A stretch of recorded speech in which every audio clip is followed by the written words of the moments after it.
there, welcome to LSAT Demon Daily. I'm Nathan Fox, that's Ben Olson. Together we're the founders of LSATdemon.com and our weekly podcast, Thinking LSAT. We have a longish email here from M. Okay, and M apologizes up front. I apologize for the long email. Okay, let's see what you got. The best apology is to cut it, cut it down. Yeah, but yeah. Okay. That's a skill, by the way, M, that we can all get better at. I'm writing this email to ask about some tips regarding reading comp. To put it in context, I just finished the third year of my undergrad degree in Canada, and my CGPA. Oh, what's a CGPA? Is that a Canadian GPA? Must be Canada, yeah. Okay. A CGPA is 4.0. on a 4.3 scale. Also, I just finished this academic year with a year average of 4.2. Okay, sounds like you're killing it. I don't know if that means anything in the States, but in Canada, most law schools look at your CGPA and last 2 years. I started studying for the LSAT in late December 2021, and my diagnostic was 137.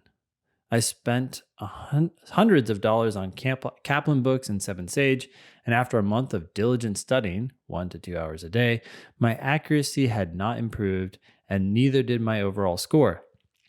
I then saw videos of Ben talking about the Demon on YouTube and decided to give the Demon a try.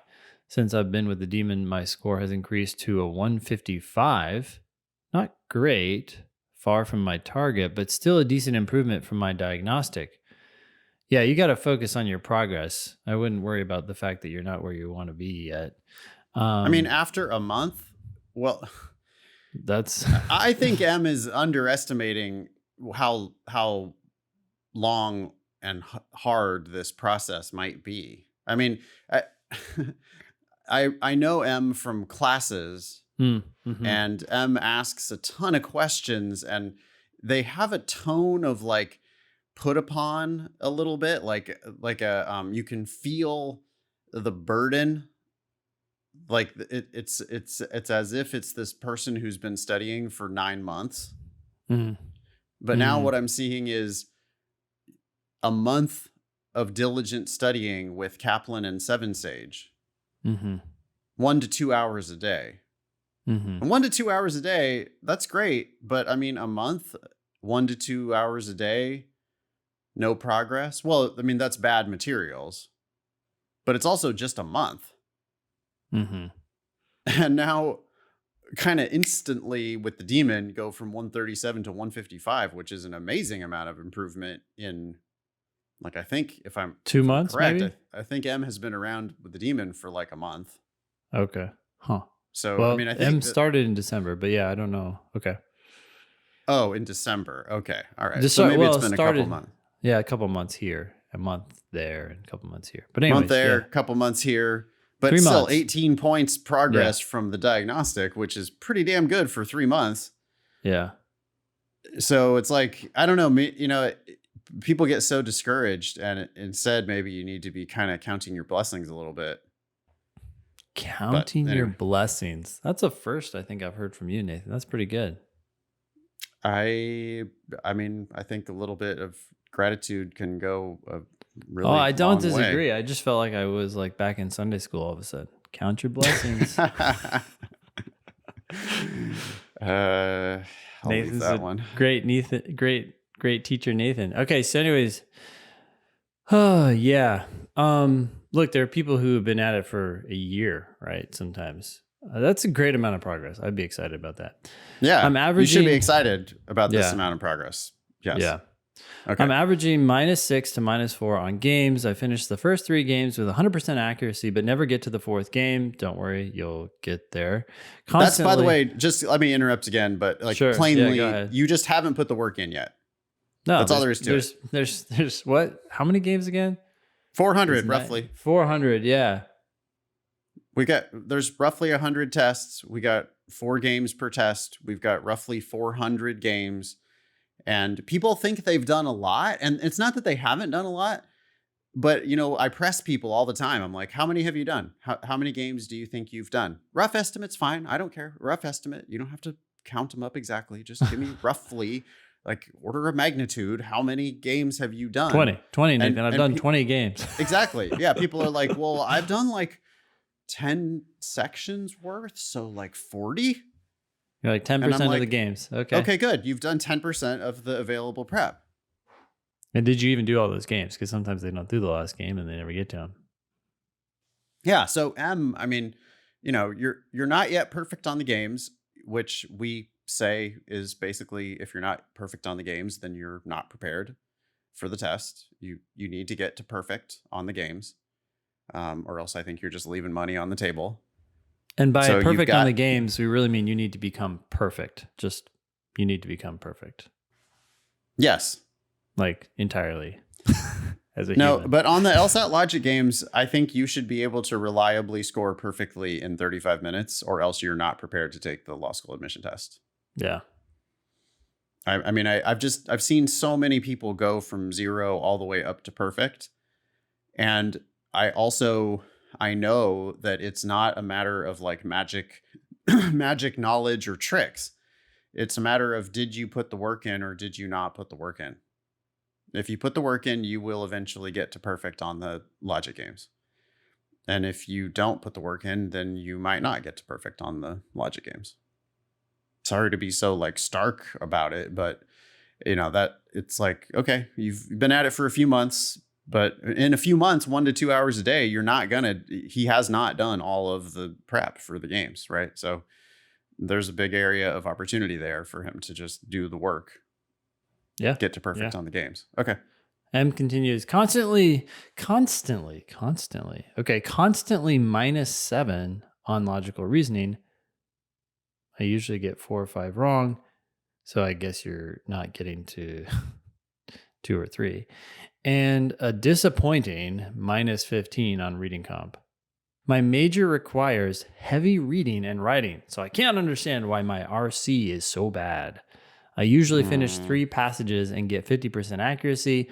When I drill RC, I'm anywhere between 50 to 100% accurate. Yeah, you know, heavy reading to me is actually probably hurting you.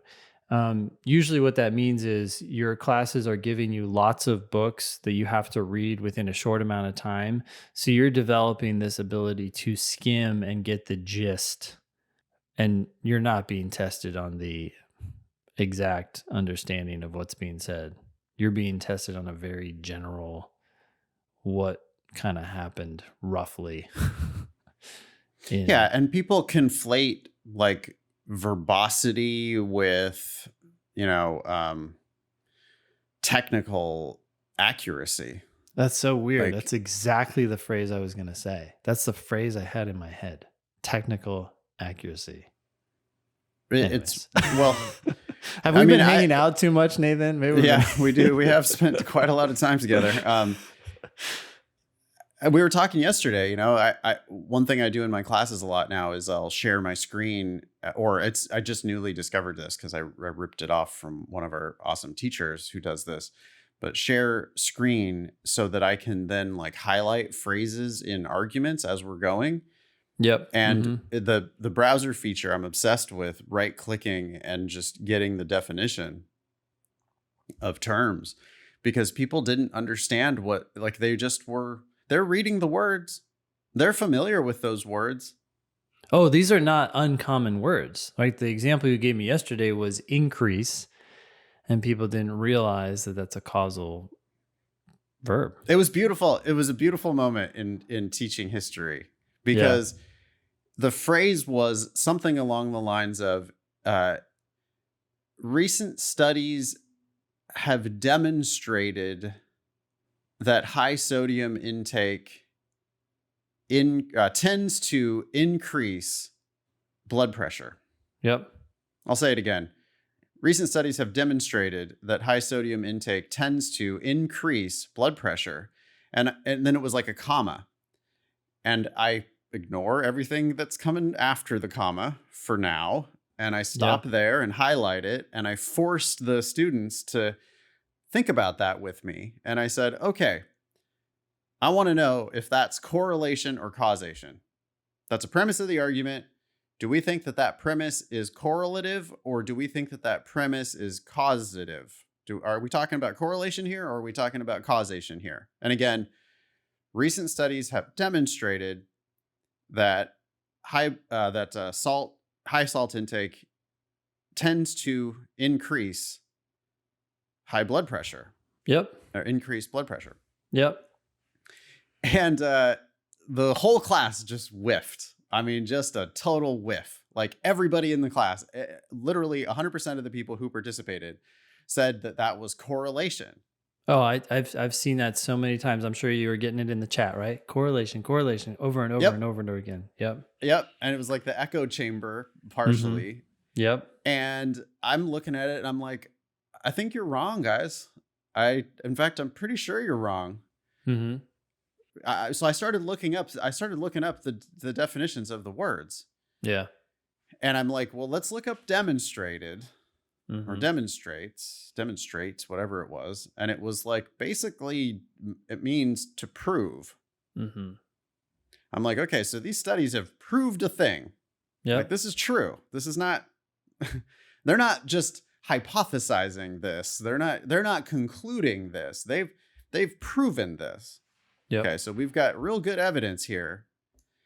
And then I looked up increase. And yeah, increase. The first fucking word in the definition is cause. What does increase mean? Causes to rise. Yeah. It's the tends to that throws people off, right? They think, oh, wait a second. It only happens most of the time. It doesn't happen all the time. So that And I makes can't them remember think- what the definition of that was, but it was like has a tendency to, or has a propensity to, or something like that. It's basically all it means is it does this thing. Yeah. It has a way of doing this thing. Doesn't have to be 100% of the time, but it No. does. It does do it But sometimes. look, the perfect example of this is smoking. It's not true that all smokers get lung disease. No, but smoking tends to increase. It tends to Lung cause cancer. lung cancer. People aren't getting lung cancer and scratching their head. I wonder why I got Yeah, that. right. You got it from smoking, even though it doesn't happen all the time. Right. And even though people can get cancer who didn't smoke, Sure. the cause can be present without the effect. The effect can be present without the cause. Nonetheless, smoking causes lung cancer. It tends to increase your incidence of lung cancer. Yep. And it was real interesting because, I spent literally like 10 minutes on this one phrase at the beginning of the first sentence. It was like the first half of the first sentence in the argument. Yep. And the students want to race ahead. They want to read what's coming next and what's coming next after that. And they want to try to answer the question. And it's like, but if you don't understand that they have provided a premise that is causal, then what are you doing? You're building on a shaky foundation from here. Like, if you think that the premise was correlation and you're going to go into the answer choices looking for some kind of correlation, therefore causation flaw or something, you just didn't read carefully enough. But taking it back to M's actual email here. Yeah. M is like, do you see M patting himself on the back here with my major requires heavy reading and writing? It's like, I don't care. You're what? You think that should lead to automatic like high scores on reading comp? Well, notice what it requires. It requires heavy reading and writing. So he's got to read a lot, but there are different kinds of reading. The LSAT requires actually very light reading. You don't have to read very much. It's a column. Yeah. It's one column on an old school 8.5 by 11 page. That is nothing. How much do computer science majors have to read? Yeah. Not much, but they better read it really well. Well, see, they don't have heavy reading and writing, but the Yeah. reading and writing that they do is fucking code. Yeah. You And can't by mess the up way, a sentence there. When you go to law school, you are going to be reading code. Like, It's you will have literally class called in- code. Yes, it is. What is the code? Like, what is the criminal code? What is the number of the line of the thing in the criminal code book that we're going to use to put this person in prison? Yeah. It is a code, a criminal code, and there's civil code as well. And you're going to be reading code, and you're going to be writing code. look what M is doing. I mean, it's perfect. By the way, M, I hope that you're taking this advice because like I know your problem. I mean, you're finishing 3 passages with 50% accuracy. You That need to start sucks. finishing one passage with 100% accuracy. Right. Once you can do that consistently, then go ahead, do 2. But let's get that 100% accuracy. Yeah. Yeah. You need to focus on accuracy. You're worried. I guarantee that M is more worried about the 4th passage that he's not getting to Yep. than he is about the 50% accuracy on the passages that he is getting to. And that is never going to be successful. That is not going to work. You have to change that seriously. You have to start taking it seriously. You have to start picking answers that are justified by what it said in the passage. You got to stop making shit up. You're not reading the passage well enough. You're not reading it carefully enough. You're not reading it as if it were code. Like it either, like a computer responds to, I mean, you either tell the computer exactly what to do, or the computer's like, can't do shit. Nothing. Like it's just going to do nothing, or it's going to give false, the exact wrong output. Well, here's an idea. If we put these reading comp passages into a computer, it would get all the right answers. Because the answers are just the 15 sentences. 15, by the way, M. And for everybody else out there, these passages have 13 to 17 sentences, average of 15 sentences per passage. That's all we're talking about here. So you got to get those 15 lines of code. If you put those in a computer, it would determine the correct answers for all these questions. No problem. Yep. Yeah. You got to start picking answers that have better justification from the passage. You're just not answering the questions based on what it said in the passage. Yeah. I want to go back to the thing, your 10-minute discussion with the class, right? I'm guessing that some people were probably thinking like, hey, why are we spending so much time on this? But if they learn that one idea, demonstrates, or actually 3 ideas, demonstrates, tends to, and increases, and they walk away from that 10 minute, that's it, 10-minute discussion on those 3 terms, and they actually understand them now, they're going to see those same 3 terms over and over and over again. Oh, yeah. Know exactly what they mean, as opposed to reading quickly, going, okay, yeah, I kind of see why C is correct, and then repeating the exact same problem on the next question.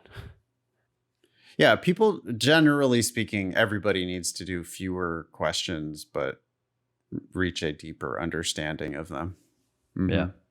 I was just talking to a girl yesterday who was frustrated with her lack of progress. And I was reiterating that there are basically 6 questions you need to ask yourself. Probably more. There's at least 6 questions that you need to ask yourself when you miss a question. Yeah. And I won't take forever, but those 6 are, why is the right answer right? Everybody does that, by the way. They think that they do that part. Why is the right answer right? Yeah. But the part they don't do is, why didn't you pick it the first time? And how are you going to avoid making that mistake next time? Those are the 2 questions that people just neglect. Mm-hmm. Like they look at it, they go, oh yeah, okay, I think I get it. They read the argument, they read the explanation. Yeah, okay, I see why it's right. Yeah. Okay, but why didn't you pick it? Like, why didn't you see why it was right the first time through? And how are you going to avoid making that mistake next time? Yeah. Because otherwise you're just going to go make that same mistake. Yeah. Then why is the wrong answer wrong? And people think they see that too. Oh, I see. Yeah, I see. Okay, well then why did you pick it? And how are you going to avoid making that mistake next time? There's additional questions that you could ask, by the way, which are, did I really understand the argument? Did I try to attack the argument? Did I understand the question? Could I have predicted the answer here? Now we're up to 10. Mm-hmm. 10 different questions you could ask yourself for every single question you miss. Yeah. And I invite people to imagine, I mean, this would suck for you, but imagine if there was like a little tiny devil version of me on your shoulder. You could have an angel, Ben, on one shoulder and a devil, me, on the other shoulder. You can do it. It's okay. Yeah, Ben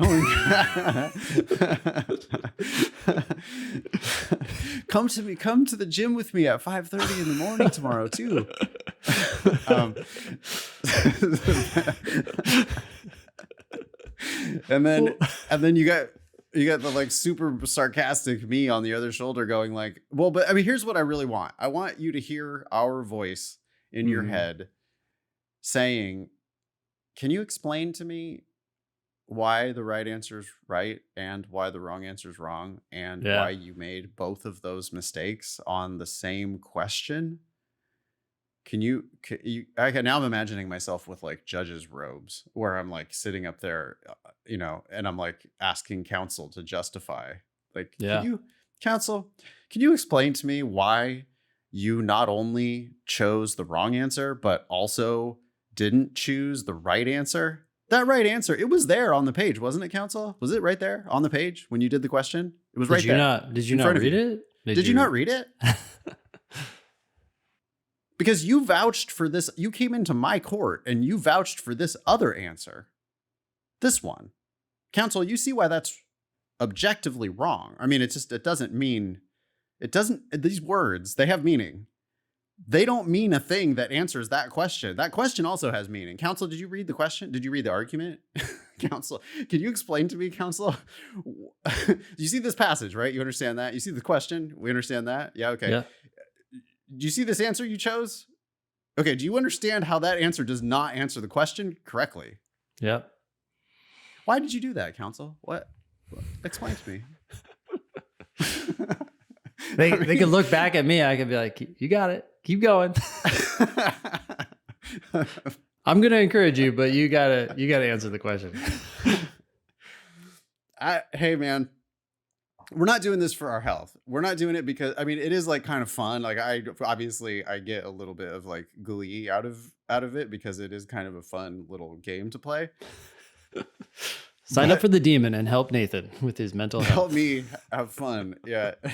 Well, but I mean, we're just ultimately, I'm not successful unless you fucking get it. Mm-hmm. And the thing that I'm trying to teach you, I swear to God, it's at least half of what I do. I'm just trying to teach you that you don't have to miss these questions. You can figure them out. But It's on you, man. It is on you to fucking figure it out and answer the question correctly. I can guide you toward the understanding. There's some times where you're going to misunderstand stuff, but half or more of your mistakes, and I guarantee with M, I mean, look what M's doing. 3 passages with 50% accuracy. Dude, You're not fucking reading it. You're not reading the passage. You're not reading the question. You're not reading the wrong answer you choose. Some combination of those 3 things. You're just not reading it. You're not taking the time to digest it and really understand it. You're reading like you do for school. It's like that line from Pulp Fiction where it's like, you saw me wash them. And then Samuel L. Jackson's like, I watched you get them wet. The guy who's like not actually wash it. It's when Travolta is washing his hands in the sink. He's got blood all over his hands because they killed Marvin. But he's like washing his bloody hands in the sink, and then he takes Jimmy's hand towel and he's drying off his hands. And as he's drying off his hands, the towel is just completely covered in blood. And Samuel L. Jackson's like, "What the fuck, man? What are you doing?" Like, well, you saw me wash them. I watched you get them wet. Yeah. And it's like, you saw me read the passage. Yeah. I saw your eyes go over the page and you think you read it, but I then also watched you pick the fucking wrong answer. Yeah. It doesn't mean what it doesn't mean what you, it plainly says something wrong. Yeah. And more than half of the time, still, no matter how many times I say this, more than half of my time is spent encouraging people to read it again. Yeah. Read it again. Read it again. More slowly. Read only half the sentence. When people hear read again, sometimes they reread the whole passage or they reread the whole paragraph or whatever. It's like, no. Reread the first part of the first sentence. Do you get that? Now let's keep going. By the way, you had 2 questions, right? One is like, why is the right answer right? And why is the wrong answer wrong? And then you had 2 sub questions for each of those. But I just wanted to say that if anybody tries to answer these questions and they say to themselves, "Oh, okay, I see why C is correct and B is wrong because C is a better fit." I hear that phrase all the time. It's like it's a Yeah. better fit. It's useless, it's meaningless, and it means you've now probably walked into this territory where you've answered a question, but you haven't really answered it, but you think you have. So it gives you like satisfaction that is unfortunately meaningless. Yeah, I could just see the judge. I mean, counsel, a better fit, counsel? Can you elaborate on that? Can you clarify what you mean by a Oh, better what you fit? mean to say is the right answer actually answers the question and the wrong answer completely fucking doesn't? Is that what you Oh, mean? you mean You get the to right swear. It's answer my is courtroom, better? so I can swear. Yeah. Yeah, ain't no better fit. Yeah. There- Well, that's the better fit. definition of all the correct answers on the test. You could say that anytime.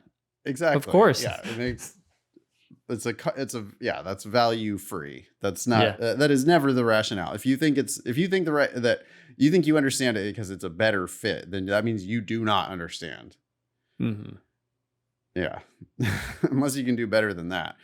Point is that, Em, I think you're trying to do way too much. You have no business finishing 3 passages if you're at 50% accuracy. God, that's bad. I was going to say try 2 passages with 100% accuracy, but Ben went all the way down to 1 passage with 100% accuracy. Well, And I think that's, you got to do 1 before you can do the next one. So yeah.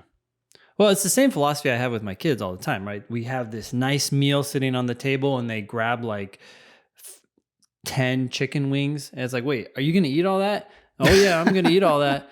And then it's like chicken wing 6. And they're like, oh, I think I'm done. I'm out. Can I go? And it's like, dude, now your chicken wings are covered in your ranch sauce, which is mixed with your, corn slaw or whatever. And it's like, no one wants those chicken wings now. And we're not going to eat those. You can always take one. You could take one chicken wing, eat it, and there's a whole plate right there. You could take another one, right? Like, there's nothing wrong with, like, so M goes and does one passage, knocks it out of the park, and looks at the time and is like, oh, yeah, I still got 14 Yeah. minutes. Okay, fine. Carry on at that point. There's nothing wrong with doing more after you crush what you do. Anyways, M says, I had my heart set on going to school in Canada, but with my GPA and a good LSAT, I may have a chance at full rides at some T14 schools. Okay. Seems like you're putting the cart way before the horse here, man. I don't know why we're talking. Like, what happened? I thought you were struggling to get any points on the reading comp. You're getting well, once I get -15 past that on reading problem. comp, and now you're like, I'm going to get a full ride to a T14. Okay. Well, I hope so, but Yep. what? I was originally born in the Middle East, and I thought that counts as URM, underrepresented minority, but apparently it does not. Also, I have heard that LSAC is harsh when converting Canadian GPAs. So, does LSAC Well, have a grudge match against Canadian students or applicants? So I'm not sure how that will play out. Where are you getting this information? Also, what are you talking about? I mean, you're just like, this is so wildly all over the place. Like, Mhm. I thought you were writing, this it starts with an apology for the long email, writing in for advice on reading comp. And now we're getting into this, just all kinds of weird speculations about, I'm not sure there's even questions here. So I don't know what. Yeah, M continues. I'm also not sure if American law schools are less willing to give full rides to Canadians over Americans. No. I have personal connections in California, so a school like UCLA or Berkeley intrigues me. Okay, we got to get the score to get in there. The bottom line is that I have a lot riding on my LSAT, as I'm sure everyone does. Therefore, I need to do something about my RC reading comp because it is the anchor weighing me down. Well, I'm glad we got back to reading comp, but I think we told you what you need to do. You're going to read one sentence at a time. You're going to ace the first passage. Once you do that, go ahead and work on the second. I want to be real here. This does not sound like super lawyerly to me. This sounds like somebody who's looking for shortcuts. Reading comp is definitely an anchor that is currently weighing you down. It is one of your anchors. I mean, that's really bad. Like -15 on reading comp is bad times. You're going to become a professional reader and writer if you're going to be a lawyer. That is, you are going to be a gladiator of the English language. You're going to be the best reader in the room if you're going to be a successful lawyer. And right now, you're a terrible reader. Probably because of just lack of attention. You're trying to do too much. You're not really understanding what you're reading. Nothing's going in. And so then bad inputs equals bad outputs on the questions, and you're missing half of the questions. It's like really because you're just not being careful enough. You've got to learn, you got to slow way down. You got to focus on actually understanding what you're reading. You got to start getting 100% on one passage and then moving on to the next one. But I also, like -7 on logical reasoning is not very good either. Yeah. And -4 to -6 on the logic games isn't very good either. And you've got like a lot of work to do across the board and all this other stuff. Like you've got good grades, but I just stop worrying about what's going to happen when LSAT converts your grades. I mean, get them uploaded, like have your transcripts uploaded and find out what that number is. But otherwise, stop thinking about it. Worrying about American law schools not giving full rides to Canadians, I've never heard of that ever. I don't think that's an issue. I think they want your LSAT because it'll raise their medians, because it'll raise their rankings in US News. Yep. Yeah, you have a lot riding on your LSAT, and yes, everyone has a lot riding on their LSAT. You need to do something about that.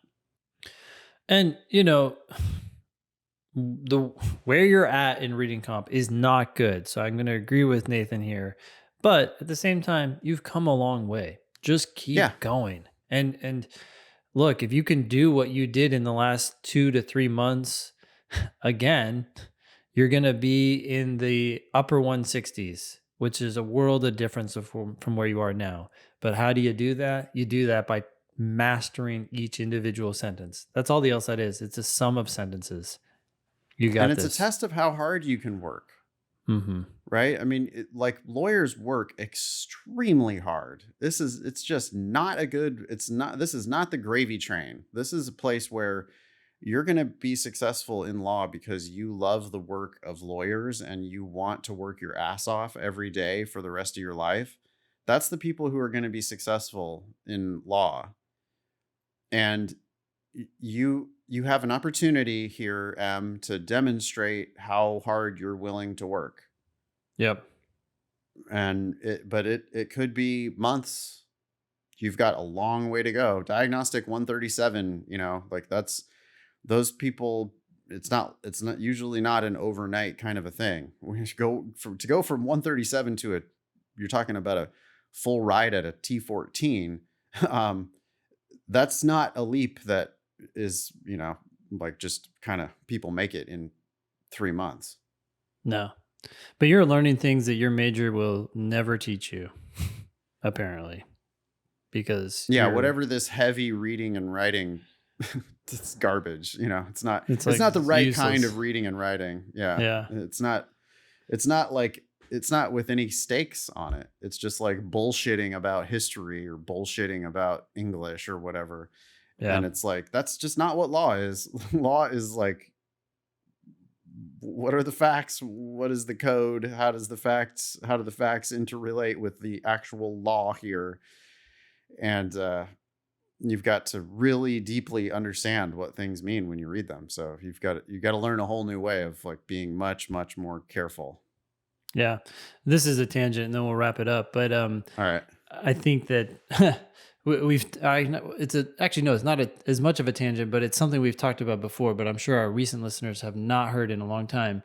Some of the best test takers when it comes to the LSAT are people who did physics or econ or even computer science. Why? Because they're so exacting. Those majors are not about heavy reading. They're about understanding exactly what's happening, whatever it is that they're talking about. And yeah, I've always thought that computer science was the major that does the best on the LSAT. Yeah, there was a study that was done and it was like, I forgot to include math, but it's like math, physics, these hard these hard sciences, econ too, which isn't necessarily as hard, but it's like it's requiring you to think about the world in an exacting way as opposed to a loose and fluffy way. And that works. It's just not this like a lot of what happens in classes is this like lofty rhapsodizing about what you think the law should be. Yeah. But that's not what it that's not what it is on the exams. On the exams, it's like, well, did you notice this fact in the fact pattern? And do you know this law over here that controls these facts? And can you talk about how this law is going to this fact is going to interact with this law? And can you anticipate the legal arguments that are going to be made on both sides of that? And it has nothing to do with like your fucking opinions of what you, when it's not about justice and your ability to turn a phrase in some like highfalutin philosophy. It's just not about that. It's like, well, did you plug in this line of code to this line of code to create the output that we want? Yeah. You either did or you didn't. Black and white kind of thing. You did right, you or you didn't. You did or you didn't. That's it. Yep. Email daily at else. No, I'm agreeing with you. I'm not disagreeing. I'm just, it's a great phrase to end on. You either did or you didn't. And that's how it is on the test. You either got the answer or you didn't. And you either understand why you did or you didn't. Or you figured out why you made that mistake or you didn't. It's not a gray area. Anyways, email daily at lsatdemon.com if you'd like to ask us a question or share some LSAT or law school admissions news. Thanks for listening.